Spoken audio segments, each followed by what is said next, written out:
Buenas tardes, bienvenidos todos a una nueva edición del Aula Francisco Morán de la Asociación Meteorológica Española. En esta tarde nuestro invitado es Pablo López Vilares del Consorcio de Compensación de Seguros.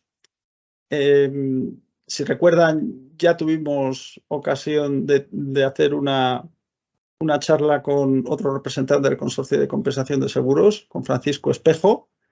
En esta ocasión, Pablo López Vilares nos va a hablar sobre el seguro español de catástrofes naturales, la situación actual y retos futuros.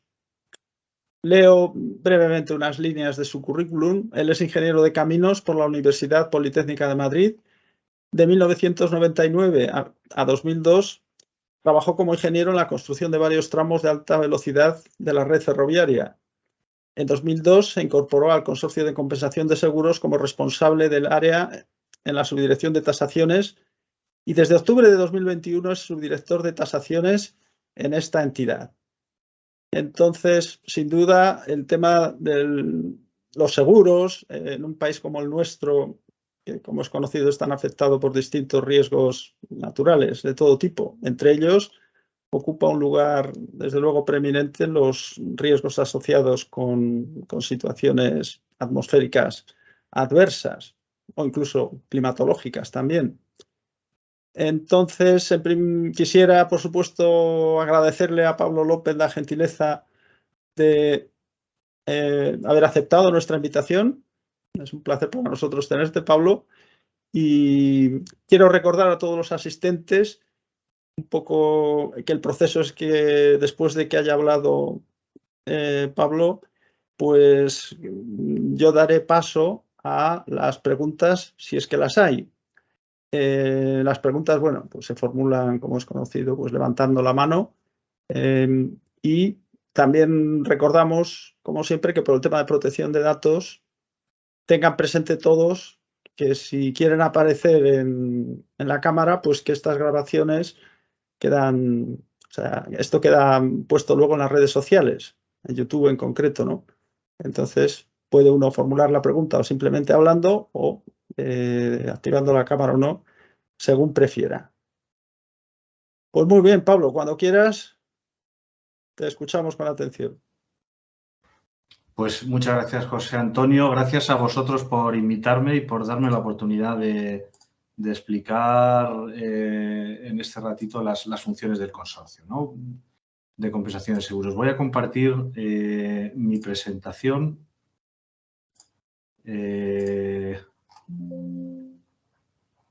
Se ve, ¿verdad? ¿Se ve ahora la presentación? Sí, sí. Sí. Bueno, vamos a hablar en media hora, 35 minutos aproximadamente sobre cómo se aseguran en España pues, las catástrofes naturales, qué se asegura, cuál es la situación actual y bueno, cuáles son las perspectivas de futuro, ¿no? Antes de nada, creo que puede ser interesante hablar de algunos aspectos de generales. Sabéis que el Foro Económico Mundial publica todos los años un informe muy exhaustivo y el informe incluye unas encuestas que se realizan a personalidades políticas, empresariales y académicas de primer nivel, ¿no? Entonces, una de las cuestiones que se les hace es cuáles son los riesgos de tipo global o de tipo general que perciben, ¿no? Y entonces, en esta matriz que tenemos a la izquierda, pues en el eje de abscisas está la probabilidad y en el eje de ordenadas la gravedad, ¿no?, el impacto. Y veis que en la parte superior derecha pues hay muchos riesgos de color verde, que son riesgos de tipo medioambiental, ¿no? Veis que está también el riesgo de enfermedades de pandemias. Este riesgo de pandemia, antes de la pandemia que nos ha tenido entretenidos durante varios años, estaba en la parte superior, pero a la izquierda. No era percibido como un riesgo muy probable, era percibido como de gran impacto, pero no muy probable. Esto ha cambiado, pero lo que no ha cambiado en los últimos años es que los riesgos de tipo medioambiental son preponderantes en esta zona de alta probabilidad y de alto impacto. Si os fijáis, cuanto mayor es el plazo de este tipo de riesgos o el ámbito de actuación de este tipo de riesgos, mayor es la preponderancia de los riesgos de tipo medioambiental. En esta zona de riesgos a 5 o 10 años, pues los 5 primeros son de tipo medioambiental. El cambio climático, los problemas de tiempo extremo, la pérdida de biodiversidad y algún otro. Aquí, este gráfico de la izquierda, ayer estaba yo mirando un poco el informe, me llamó la atención, es un gráfico que puede parecer un poco rocambolesco, pero aquí viene a decir básicamente, o lo que yo interpreto es que de estos tres riesgos medioambientales que tenemos arriba, pues influyen, el riesgo de cambio climático influye en gran cantidad de otros riesgos que también son percibidos como tales, así como los riesgos catastróficos. Y los riesgos catastróficos, a su vez, están muy relacionados, evidentemente, con el cambio climático y con la pérdida de biodiversidad. Bueno, brevemente recordamos un poco en qué consiste la gestión del riesgo. En primer lugar, hay que conocer y evaluar el riesgo que queremos estudiar. En segundo lugar, hay que intentar reducirlo, minimizando aquellos potenciales daños o aquellos daños que se puedan eliminar y reduciendo los restantes. Hay que responder al daño en caso de que se produzca el riesgo, de que se produzca esa contingencia.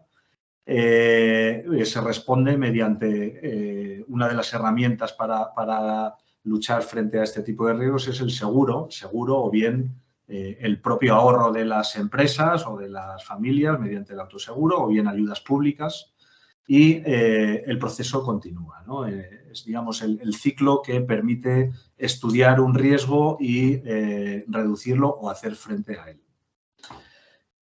¿En qué consiste una catástrofe? ¿Por qué se caracteriza una catástrofe? Pues porque es capaz de producir un grave daño potencial, afectando a amplias zonas geográficas, a un gran número de personas y con unas pérdidas económicas y humanas potencialmente elevadas. Para poder hacer frente a una catástrofe de este tipo, pues lo adecuado es tener un sistema de aseguramiento que tenga gran capacidad financiera y de respuesta, de gestión, y que tenga una cobertura generalizada a un precio asequible que permita que una amplia masa de población pueda acceder a él. En España, ahora lo veremos brevemente, tenemos el seguro de riesgos extraordinarios y en el ámbito de la agricultura y la ganadería, el seguro agrario combinado. Bueno, hace unos años se hizo la Comisión Europea hizo un estudio sobre las diferentes formas de aseguramiento que había en la Unión Europea, que hay en la Unión Europea de este tipo de riesgos, ¿no? De riesgos catastróficos. El estudio venía a concluir que los seguros que mejor funcionan son aquellos que incluyen en una misma póliza, voy a ver si puedo poner aquí el puntero, sí, en una misma póliza gran cantidad de riesgos a cubrir. Es lo que se conoce como los seguros multirriesgo. Y además, el seguro de catástrofes funciona siempre que esté asociado a un riesgo conocido y que sea percibido como de alta probabilidad de ocurrencia para la población y que, por tanto, la población tenga una cierta necesidad de aseguramiento, como puede ser el seguro de incendio. Funciona también cuando hay una colaboración público-privada y estas características, pues ahora veremos que se dan en el seguro de riesgos extraordinarios.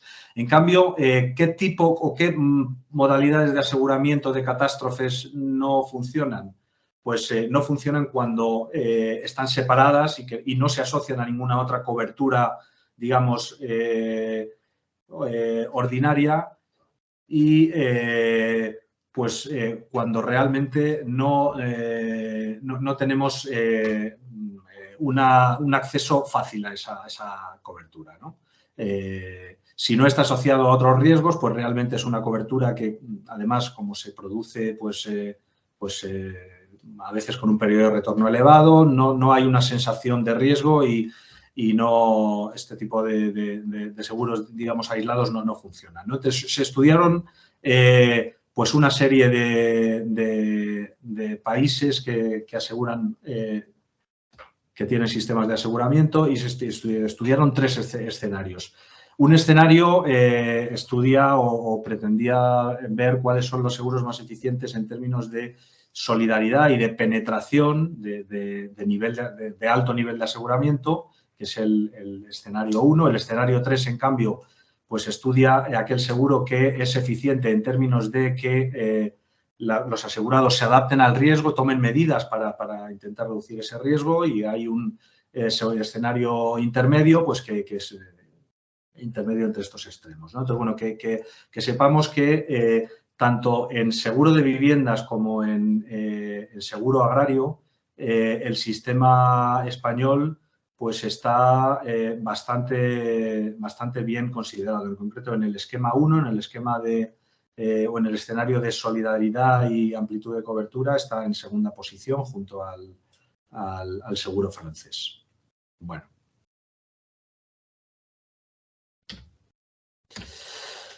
¿Qué es el Consorcio de Compensación de Seguros? Bueno, pues es una entidad pública empresarial que siempre ha estado desde sus orígenes vinculada y al servicio del sector asegurador. Tiene personalidad jurídica propia, tiene plena capacidad de obrar, tiene un consejo de administración paritario con igual número de miembros de la administración y miembros de las entidades aseguradoras privadas. Tiene recursos propios diferentes al presupuesto general del Estado y es un organismo multifunción. La parte central, la parte más importante, con bastante diferencia, es el seguro de riesgos extraordinarios y, en concreto, el seguro de catástrofes naturales, pero tiene otras muchas funciones. Tiene vocación de complementariedad y de cooperar con el mercado asegurador. El consorcio pretende ser flexible y adaptable. Tenemos también una estructura territorial, precisamente para estar cerca de los ciudadanos. Aquí veis, en esta diapositiva, veis de forma resumida las diferentes funciones del consorcio, ¿no? Quedaos con que, como os decía, la más importante es el seguro de riesgos extraordinarios y, en términos económicos, en concreto, pues el seguro de daños en los bienes. Hay otras funciones, el seguro obligatorio del automóvil, el seguro agrario combinado, hablaremos ahora también brevemente. Y hay una función del consorcio que también es importante y que permite actuar de forma bastante ágil, que está previsto así en su normativa, que si hay situaciones de interés público que lo requieran, por una mayoría de su máximo órgano de administración, pues se pueden adoptar esas medidas, en principio de forma provisional, pero luego se pueden incorporar al seguro de riesgos extraordinarios o a cualquier otra función de las que tiene el consorcio.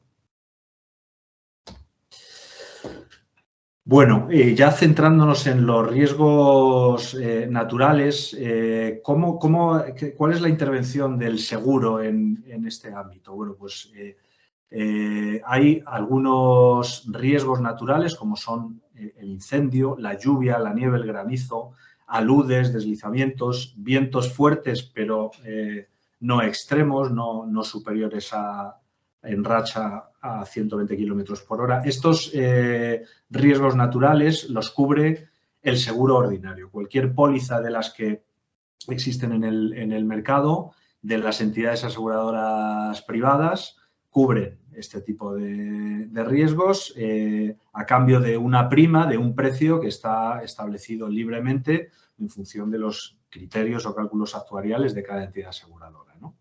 Luego hay otra serie de riesgos que se conocen como riesgos extraordinarios. La palabra riesgo extraordinario es un concepto legal, y los riesgos extraordinarios en el ámbito del seguro son la inundación, el embate de mar, los vientos de racha superior a 120 km/h, los tornados, los terremotos, los tsunamis, las erupciones volcánicas y los meteoritos. Estos riesgos que tenemos aquí, digamos, en este segundo grupo, son los que conforman el seguro de riesgos extraordinarios. Ahora lo veremos brevemente cómo funciona o cómo se cubre o se garantiza este riesgo, pues mediante una extensión a las pólizas que podemos llamar ordinarias de incendio, de robo y de otros riesgos también incluidos, pólizas que se conocen con el nombre de multirriesgo.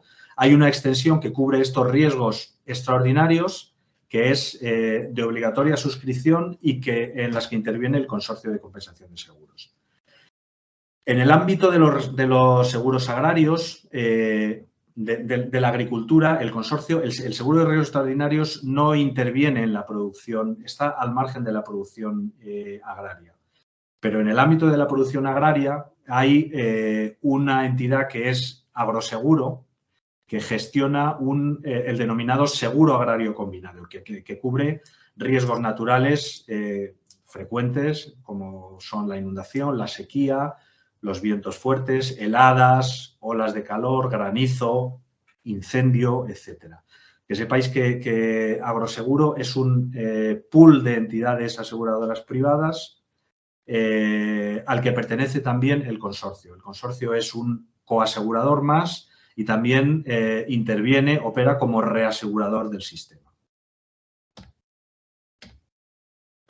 Bueno, recapitulando, los riesgos extraordinarios podemos clasificarlos en dos grupos. Los riesgos naturales, la inundación, fluvial o pluvial, costera, los daños por embate de mar, por temporales de mar, en obras de defensa marítima o en bienes cerca de la costa.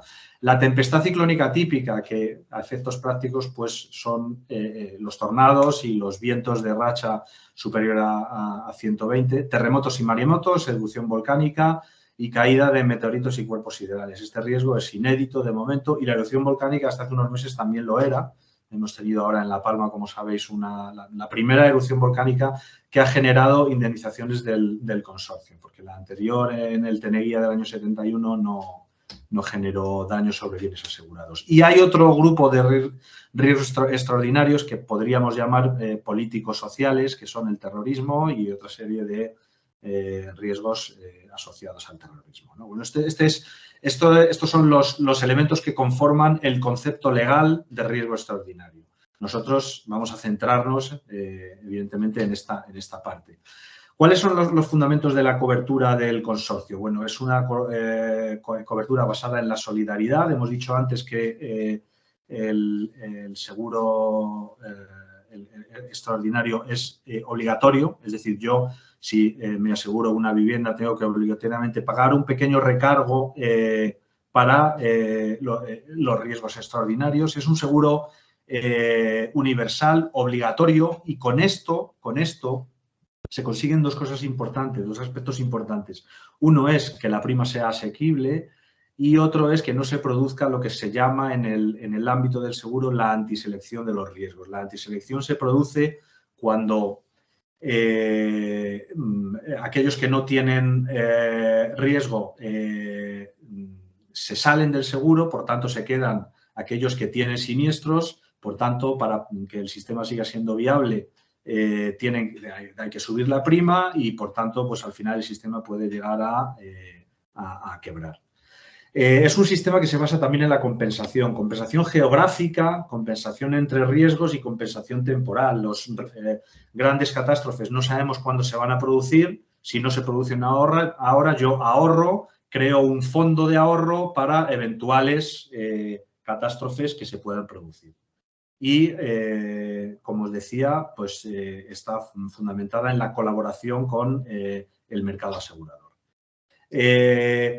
las zonas donde más llueve pues, son el Mediterráneo, la cornisa cantábrica, las zonas de inundación, las áreas de riesgo significativo de inundación, pues algunas ciudades, la zona del Mediterráneo, los determinados cauces. Hay otras zonas donde hay tornados, otras zonas donde el riesgo preponderante es el viento fuerte. En definitiva, y luego también hay zonas pues, donde hay un riesgo significativo de sísmico, ¿no? Todos estos riesgos se mezclan y al final pues, se produce una cierta compensación debida a varios factores que hacen que, junto con la obligatoriedad del seguro, pues hacen que el sistema funcione, ¿no? ¿Cómo funciona realmente el sistema? Bueno, pues cualquier persona o cualquier física o jurídica contrata una póliza. Esa póliza la emite las entidades aseguradoras privadas y yo, al contratar un seguro, realmente estoy contratando dos coberturas. Una para los riesgos ordinarios que se me puedan producir, cuyo precio establece el asegurador privado, y también estoy contratando el aseguramiento de los riesgos extraordinarios a través del consorcio. De modo que si ocurre un riesgo extraordinario de los calificados legalmente como tales, el consorcio sustituye a la entidad aseguradora y el consorcio indemniza a los asegurados.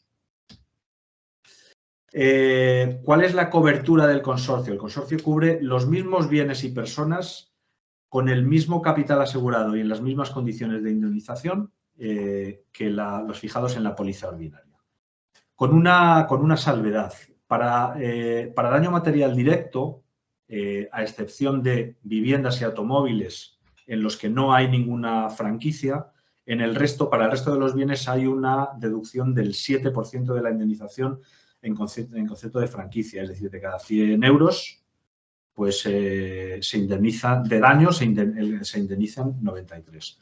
Para las coberturas de pérdida de beneficios empresariales, la franquicia es la misma que está establecida en la póliza y para daños personales tampoco hay franquicia. ¿Cómo se financia el sistema? Pues a través, como os decía, de un recargo. Es un recargo, para que os hagáis una idea, el recargo medio es de 18 euros, depende del tipo de riesgo, tiene una tasa variable, pero ese recargo lo recaudan las entidades aseguradoras privadas y son las entidades aseguradoras las que luego ingresan esas cantidades en el consorcio a cambio de una comisión. Bueno, la tarifa, como os decía, es una tarifa variable. Conforme el riesgo es más complejo, aumenta ligeramente. La tasa de obra civil es mayor, dependiendo del tipo de obra civil también. Bueno, los daños en los bienes pues pueden ser daños materiales que pueden consistir en la reparación o en la sustitución, y hay una serie de gastos complementarios que también tienen cobertura y que siempre vienen asociados. El desembarre, la extracción de lodos, las demoliciones que pueda ser necesario acometer y la pérdida de beneficios. Y en el ámbito de los daños personales se cubren las contingencias de fallecimiento, invalidez permanente e invalidez temporal. El sistema cubre las pérdidas por eventos acaecidos en España o los daños personales o los personales por eventos ocurridos en el extranjero. La cobertura está definida legalmente, está predefinida, lo cual da una seguridad para establecer las reglas del juego, digamos. Es una cobertura cualitativa, pero no cuantitativa. No hay límite, los daños se cubren siempre y cuando se produzcan y no hay límite económico superior.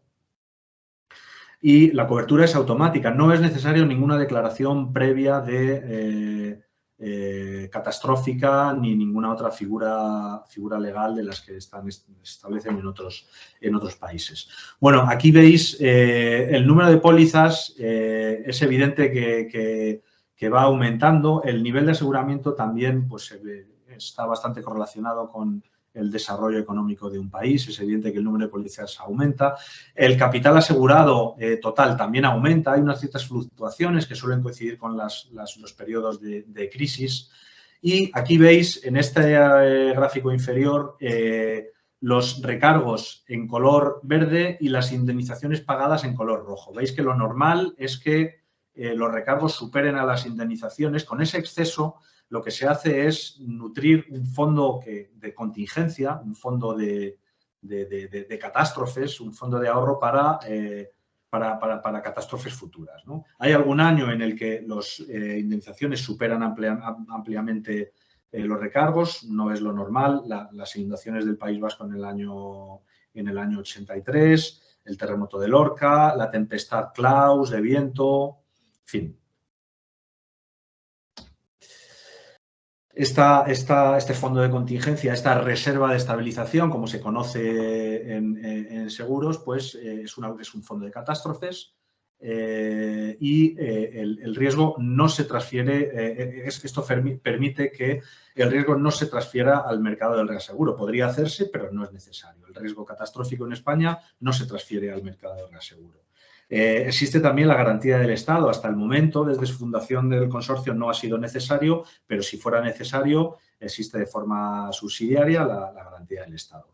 Bueno, aquí tenemos los 10 episodios más dañinos a los que ha tenido que hacer frente el consorcio. El peor de todos ha sido la inundación en el País Vasco, Cantabria y Navarra en el año 83, con cerca de 900 millones de euros actualizados. Pero veis que pues algunos de los episodios que están entre los más dañinos pues son relativamente recientes, ¿no? La TCA Klaus, que José Antonio conoce bien porque estuvimos en un proyecto con AEMET, ¿no? Y dirigido por él de investigación sobre la definición de las zonas en las que se ha producido tempestad ciclónica típica. Bueno, también hemos tenido la DANA de septiembre de 2019, también del orden de los 500 millones de euros. Bueno, estos son los episodios. Y aquí pues se ha colado, como os decía, un riesgo inédito hasta hace unos meses, que es la erupción volcánica de La Palma. Bueno, el riesgo más importante para nosotros, sin lugar a dudas, es la inundación. La inundación supone el 70% de la indemnización pagada por el consorcio. En segundo lugar, la tempestad ciclónica típica, con el 16%. Aquí veis la serie anual de indemnizaciones desde el año 94. En el año 99 pues tenemos la tempestad Klaus, en el año 2011 el terremoto de Lorca, en 2019 la DANA, las inundaciones por la DANA de septiembre de 2019. Bueno, y la práctica totalidad, el 97% de las indemnizaciones que paga el consorcio son por daños sobre los bienes. Bueno, brevemente, la exposición, el número de pólizas aumenta, como hemos dicho, el número de siniestros también aumenta, la indemnización aumenta, pero el coste medio de los siniestros está bajando ligeramente. Hay una tendencia a la baja. ¿A qué se debe? No sabemos exactamente a qué se debe, cuáles son los parámetros o los factores causantes de esto, ¿no? Pero pensamos que un factor importante puede ser la protección civil, la concienciación de la gente, las medidas de alerta o los sistemas de alerta, de aviso, de alerta temprana, que permiten a la población pues tomar medidas, ¿no? Bueno, y brevemente, en 5 minutos os voy a contar un poco cuál es, en términos prácticos, lo que hacemos nosotros para gestionar las siniestralidades de riesgos extraordinarios, ¿no? Bueno, en primer lugar, el asegurado presenta su solicitud de indemnización. Seguidamente, el consorcio asigna un perito para tasar los daños. El perito hace el trabajo, digamos, técnico-pericial de tasar los daños, pero también revisa la póliza y pide una serie de documentación de tipo administrativo para comprobar que que el seguro está vigente, ¿no? Finalmente redacta su informe pericial y propone al asegurado acuerdo, y si no hay problema, pues se firma un documento de acuerdo amistoso. Seguidamente, toda esta documentación se envía al consorcio, los servicios de tramitación del consorcio lo revisan y si está todo en orden, al final se produce una indemnización mediante transferencia bancaria al asegurado o al beneficiario designado por el asegurado, transferencia bancaria por parte del consorcio. La peritación de los daños es un aspecto muy importante en nuestra actividad. La realizan peritos designados por el consorcio. Los peritos no forman parte de la plantilla del consorcio, sino que son profesionales contratados en el mercado. El número de peritos, evidentemente, depende de la magnitud de la siniestralidad. Y vamos a ver en 4 o 5 diapositivas qué es lo que hicimos en la dana de las inundaciones generadas por la dana de septiembre, por la primera dana relevante del otoño, ¿no? Del año 2019 fue la siniestralidad de inundación más importante que ha tenido que hacer frente el consorcio después de la inundación del País Vasco en el año 83. Afectó, como sabéis, principalmente pues, a Alicante y a Murcia, aparte de otras zonas y en concreto pues, afectó sobre todo al río Segura, en el curso medio y bajo del río Segura y a la Cartagena y el campo de Cartagena, los Alcázares, la zona del Mar Menor, etc. El consorcio recibió cerca de 71.000 solicitudes de indemnización y ha realizado pagos por del orden de 400 millones de euros. Como os decía, las provincias más afectadas han sido Alicante y Murcia. En Alicante 25.000 y pico siniestros, en Murcia algo más, 35.000 y del orden de 200 millones de euros en indemnizaciones en cada una de las provincias. Es la indemnización en términos de número de siniestros la mayor en la historia del consorcio. Es la siniestralidad en la que ha tenido que intervenir un equipo pericial mayor, con un equipo de 400 peritos. El consorcio siempre realiza unas estimaciones iniciales. En este caso, hasta varios días o incluso algunas semanas después estaba cortado o restringido el acceso a algunas zonas. Las estimaciones iniciales que hicimos no fueron del todo buenas, fueron bastante inferiores a lo que luego resultó. También hubo una serie de rumores, dada la amplia repercusión mediática, ¿no? Que no beneficiaron nuestra actividad. Pues, por ejemplo, se llegó a decir que el consorcio no atendía aquellas solicitudes de indemnización que no se realizaran en los 7 primeros días, que había una dotación presupuestaria, un dinero máximo, y si se alcanzaba ya se dejaban de atender solicitudes de indemnización, que no se indemnizaban vehículos que no tuvieran algún tipo de daño propio. Bueno, tuvimos el centro de atención telefónica se colapsó, los asegurados empezaron a buscar como alternativa la reclamación a través de la web del consorcio. Hasta esta siniestralidad, de forma muy preponderante, las reclamaciones se recibían por teléfono, pero a partir de la dana empezó a ganar bastante relevancia las reclamaciones por la web. Bueno, como os decía, la zona más afectada es Alicante, Murcia, la Vega Baja y el campo de Cartagena. Claro, al final tenemos del orden de 70.000 siniestros que nosotros, para poder peritarlos y tramitarlos de forma ordenada, nosotros tenemos un sistema de información geográfica que permite que los peritos intervengan de forma masiva en las zonas más afectadas, pero también de forma ordenada, que no se mezclen, para homogeneizar criterios y también pues, para generar una buena imagen y gestionar la siniestralidad de forma ordenada, ¿no? Elaboramos un cuadro de precios que tenía en cuenta el inevitable efecto inflacionista que se produce en las zonas donde se producen catástrofes naturales. Tuvimos que simplificar la peritación y la tramitación de los siniestros de menor cuantía. Había gran cantidad de automóviles con pérdida total y simplificamos también las peritaciones de automóviles, aceptando las cláusulas de valor de mercado mejorado. y también designamos una serie de interlocutores con las entidades aseguradoras para resolver dudas y para intercambiar información y documentación. Y bueno, esto es, me he pasado un poquito de tiempo, pero vamos, básicamente esto es, no sé si ha sido suficiente para explicaros un poco cuál es nuestra actividad, ¿no? Es lo que, básicamente lo que os quería contar. Muy bien, gracias. Gracias a ti por esta presentación. Yo creo que sí, que ha sido, yo creo, clara y desde luego creo que muy interesante, que complementa muchos aspectos de los que se tratan también desde el punto de vista de, por ejemplo, de la predicción del tiempo, ¿no? El tema de los riesgos extraordinarios o sucesos extremos es muy importante, ¿no? Ya, aunque no se llegue a que tengáis que intervenir vosotros, pero eso es y digamos que es un mundo muy específico, ¿no?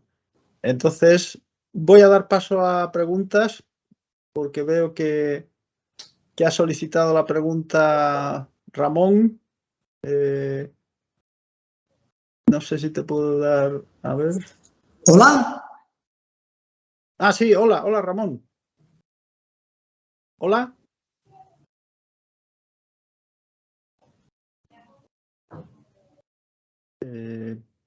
Ramón. ¿Hola? Hola, ahora. Sí, hola. ¿Qué tal? Vale. Bien, muy bien. Enhorabuena por la charla, me ha parecido muy interesante y muy útil para parte de mis tareas. Vamos, yo soy Ramón Pascual, soy el jefe del grupo de predicción y vigilancia de AEMET en Barcelona y entre algunas o muchas de mis tareas está elaborar informes oficiales para compañías de seguros o algún otro tipo de clientes o juzgados y también preinformes que se convierten en informes en servicios centrales para el consorcio, ¿de acuerdo? Entonces me ha surgido una duda en otras ocasiones y yo creo que es el momento ahora de aclararla. Por ejemplo, en el caso de que reciba una petición por parte de un asegurado o de una compañía, una petición, digamos, ordinaria, vamos a poner de racha de viento máxima, ¿no? Y al final mis conclusiones sean que la racha de viento máxima registrada en tal municipio estuvo muy probablemente comprendida entre 120 y 140 kilómetros por hora. ¿Qué hace la compañía o el asegurado? Automáticamente se dirige al consorcio para decir, hombre, esto no nos toca pagarlo a nosotros, le toca pagarlo al consorcio. ¿O qué pasa en ese caso? Sí, muchas gracias, Ramón. Bueno, realmente el procedimiento de tramitación de los siniestros que os comentaba ahora es el procedimiento que utilizamos para todos los riesgos extraordinarios, excepto para la tempestad ciclónica típica, para el viento. ¿Por qué? Pues precisamente por esto que dices tú, porque el viento es un riesgo compartido. La inundación, por desbordamiento de río o por escorrentías, la cubre el consorcio, pero el viento es un riesgo compartido. Hasta un determinado límite, que es 120, lo cubren las entidades y por encima de 120 lo cubre el consorcio, ¿no? Entonces, para determinar, digamos, qué parte o qué zonas o cuál es el campo de vientos y, por tanto, cuál es la parte que corresponde a cada uno, pues hace falta un tiempo para que AEMET emita sus informes, ¿no? Entonces, en este periodo de tiempo, si actuáramos como actuamos en las inundaciones, pues realmente los asegurados no sabrían a qué atenerse porque no sabrían a quién tienen que reclamar y las entidades aseguradoras privadas pues probablemente tampoco sabrían qué hacer, ¿no? No sabría porque no saben lo que cubre el consorcio porque no tienen los datos, ¿no? Entonces, esta información que tarda unas semanas, principalmente pues hasta que se recaban todos los registros, se validan en caso de grandes tempestades algunos, se comprueba que no hay errores, etcétera, pues al final transcurren 2, 3, 4 semanas y ya tenemos el campo de vientos, ¿no? Entonces, en ese momento ya digamos, el consorcio y las entidades saben lo que tienen que asumir, pero claro, nosotros no podemos tener a los asegurados en particular y al sector asegurador en general pues en ascuas durante un mes, ¿no? O durante varias semanas. Entonces, lo que se hace en el caso del viento es que las entidades aseguradoras, hemos llegado a un convenio entre el consorcio y las entidades, ellas, de forma automática y ante cualquier siniestralidad de viento, atienden a sus asegurados, indemnizan en el caso de que se superen los umbrales, porque ya sabéis que las entidades, para su garantía ordinaria de daños atmosféricos y de viento, también tienen su umbral mínimo, que es variable y puede ser de 70 kilómetros por hora, de 80, superior en algunos casos, pero las entidades aseguradoras, por encima de ese umbral mínimo suyo, indemnizan a todos los asegurados. Y posteriormente, una vez que ya el consorcio publica el mapa de las zonas en las que se ha producido TCA, las entidades aseguradoras solicitan al consorcio que le reembolsen las cantidades que ellas han anticipado por cuenta del consorcio. Entonces, este sistema tiene dos ventajas. Tiene una ventaja de que el asegurado, el cliente, digamos, el usuario, ¿no? La persona perjudicada, es atendida desde un primer momento. Y, en segundo lugar, las tempestades de viento, pues, como sabéis, pues pueden ser, el consorcio recibió en Klaus en 2009 del orden de 275.000 solicitudes de indemnización. Eso para nosotros es mucho. Eso supera nuestro ámbito de gestión tradicional, que es el que os explicaba antes, que es lo que hacemos con la inundación. Entonces, de esta forma también conseguimos, digamos, implicar a todos los servicios de tramitación de las entidades aseguradoras privadas para poder entre todos acometer estas grandes tempestades de viento, ¿no? Entonces, ese es un poco el funcionamiento. Así, eso es lo que... Y está funcionando, creo que razonablemente bien. No sé si he respondido a tu pregunta, Ramón. Sí, pero por confirmar, o sea, si yo tardo, a veces tardo poco, tardo una semana, 10 días, porque me piden un municipio, ¿eh? No es un gran temporal, es un fenómeno en un lugar concreto. En esa semana, 10 días que yo tardo en emitir el informe, ¿quiere decir que la compañía ya le ha pagado al asegurado antes de recibir mi informe? Ahí supongo que la compañía tendrá que tener los datos sobre los que basar su cobertura. Una vez que los tenga, irá pagando los siniestros conforme va recibiendo esos datos, ¿no? Las entidades aseguradoras, además, las compañías funcionan cada una, pues hay entidades que lo que hacen es mirar cuál ha sido el registro máximo de la estación más cercana, ¿no? Hay otras que hacen análisis un poco más elaborados. Nosotros le pedimos a EMET pues un campo de vientos mediante un método de interpolación y yo no sabría decirte, yo creo que las compañías conforme van cerciorándose de que sus asegurados han tenido daños por un viento que supera su umbral mínimo, no van indemnizando. Habrá zonas en las que lo tengan claro antes y otras en las que tarden un poco más. Muchas gracias, muchas gracias.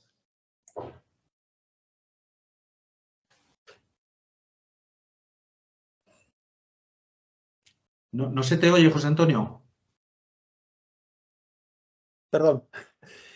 Sí, que quería añadir, sí, en la línea de lo que tú dices, Pablo, ¿no? Que de hecho las compañías nos piden también informes a EMET, o sea, las privadas, o sea, entonces eso obviamente lo hacen para documentar, para orientarse, ¿no? En cuanto a la indemnización, ¿no? Luego, aparte, como has comentado, se hace en el área de climatología, se hacen esos mapas cuando hay tempestad ciclónica típica o posible tempestad ciclónica típica. A petición vuestra, pues elaboran esos mapas, ¿no? De las posibles zonas de cobertura. Ese es un tema que, en fin, ahí estuvimos en el proyecto este de colaboración que tuvimos, trabajamos bastante, ¿no? Pero bueno, yo no veo preguntas ahora sí, entonces aprovecho, porque yo me quedé con un poco de curiosidad de uno de los gráficos que mostraste al principio, que tenía un montón de líneas que se cruzaban y tal. Si lo podrías mostrar otra vez y explicarlo un poco a ver de qué va, porque parecía, ¿sabes cuál te digo, no? Que parecía que eran como... Sí, a ver, voy a...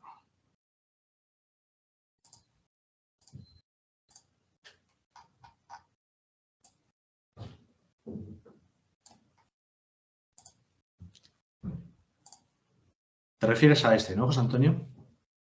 A ver, ahora es que no veo. ¿Has compartido pantalla? A ver, a lo mejor no he compartido. Un segundo. Es que no había compartido. Ese mismo, sí, sí. ¿Ese de qué va un poco? Este gráfico lo que pretende representar es lo siguiente. Estos son los 5 riesgos, según esta encuesta que realiza a determinadas personas el Foro Económico Mundial, los 5 riesgos más que son percibidos como más importantes, ¿no? Entonces, si se materializa el riesgo de cambio, de que el cambio climático o las perspectivas no son del todo buenas y se confirman pues, los escenarios más pesimistas, eso implicaría, es decir, si se materializa este riesgo, eso afectaría a un montón de riesgos e incrementarían otros riesgos que también son percibidos como tales por el Foro Económico Mundial, ¿no? Por ejemplo, los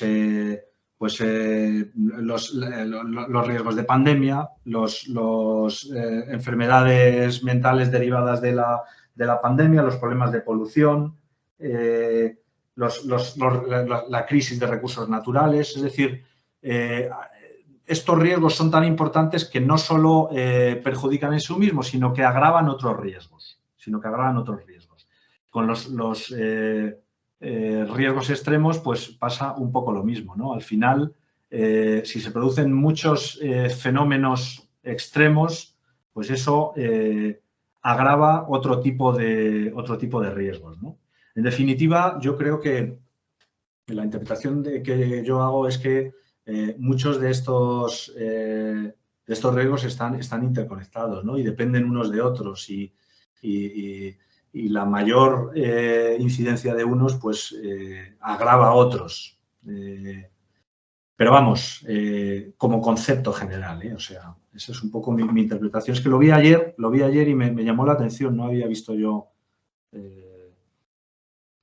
Sí, la verdad, sí. Pero sí, parece efectivamente que es lo que estás comentando básicamente, ¿no? Un poco la interconexión o, como decimos a veces en la jerga climática, la realimentación, a lo mejor, entre distintos tipos de riesgo, ¿no? Digamos que a lo mejor no simplemente es que se suman los efectos, sino que hay, digamos, interacciones no lineales, ¿no? Por usar un poco la jerga más técnica, ¿no? Y que se amplifican, ¿no? Sí, pues ese es desde luego un tema complejo. Supongo que estarán intentando evaluar cómo se puede eso tener en cuenta, ¿no?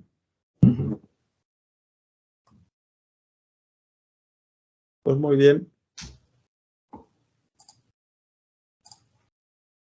Sigo. Otra cosa que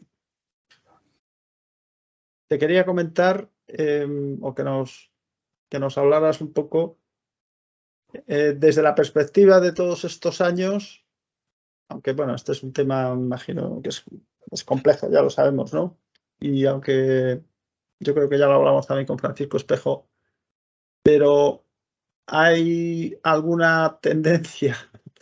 ¿Os atrevéis a decir si se percibe? A ver, porque ya sabemos que el tema de, por ejemplo, de valorar un aumento en la frecuencia o en la intensidad de los fenómenos extremos atmosféricos, me estoy refiriendo en este momento, obviamente, ¿no? A partir de los datos con los que trabajáis vosotros al final, ¿no? Con los siniestros y todo eso, que hay muchísimos otros factores entre medias, ¿no?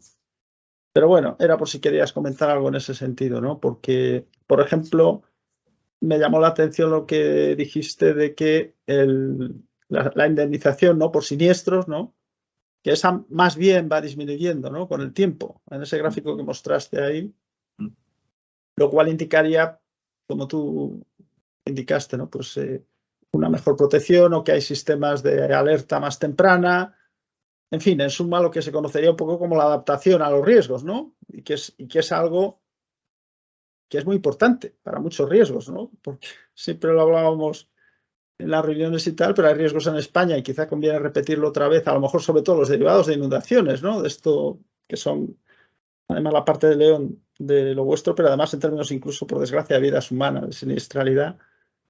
Y muchas veces la reflexión es que en España y en otros muchos países, ¿no? Pues a veces es que no se han planificado bien las cosas, ¿no? O que se construye pues en lugares donde es muy cuestionable que se pueda construir, etcétera, ¿no? Entonces no es solo ya el factor, digamos medioambiental, ¿no? No es solo eso, sino que a veces está también pues que hay que tener una adecuada planificación, ¿no? Entonces, bueno, este es un aspecto más, ¿no? Entonces, bueno, ¿cómo ves tú si se podría desentrañar algún mensaje ahí entre la relación entre lo que sería la propia factor, digamos, exógeno, por así decirlo, el factor objetivo de los riesgos atmosféricos, se aumentan o no, y luego cómo eso repercute, la relación de eso con los impactos, entre ellos, pues el tema que vosotros tratáis, ¿no? El tema de la siniestralidad, los impactos económicos y tal. Uh-huh. Sí, pues bueno, desde luego nosotros tenemos la impresión de que la siniestralidad está aumentando.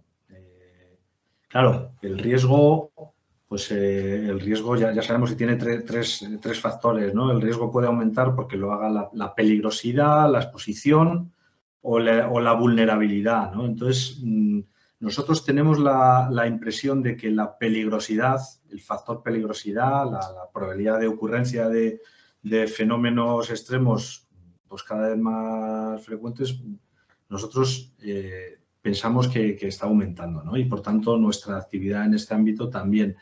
Es verdad que muchas veces cuando tienes un periodo, en este caso desde el año 2019, un largo periodo de gran siniestralidad, pero claro, el hecho de que hayamos tenido 3 años con unos episodios hidrometeorológicos muy importantes que han generado una gran cantidad de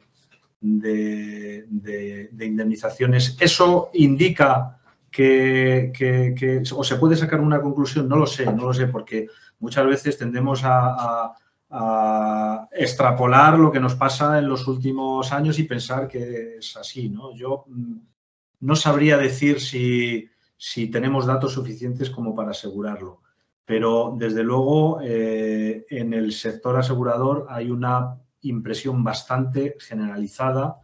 Yo creo que hay un cierto consenso y, de hecho, las entidades y el consorcio nos estamos preparando para un aumento de los siniestros derivados de los riesgos hidrometeorológicos. Eso es así.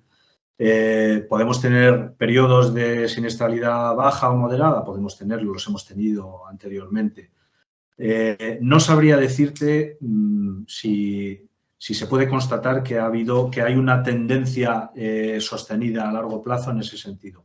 Pero yo intuyo que sí, Y bueno, desde luego, las siniestralidades que hemos tenido en los últimos años van en esa línea, ¿no?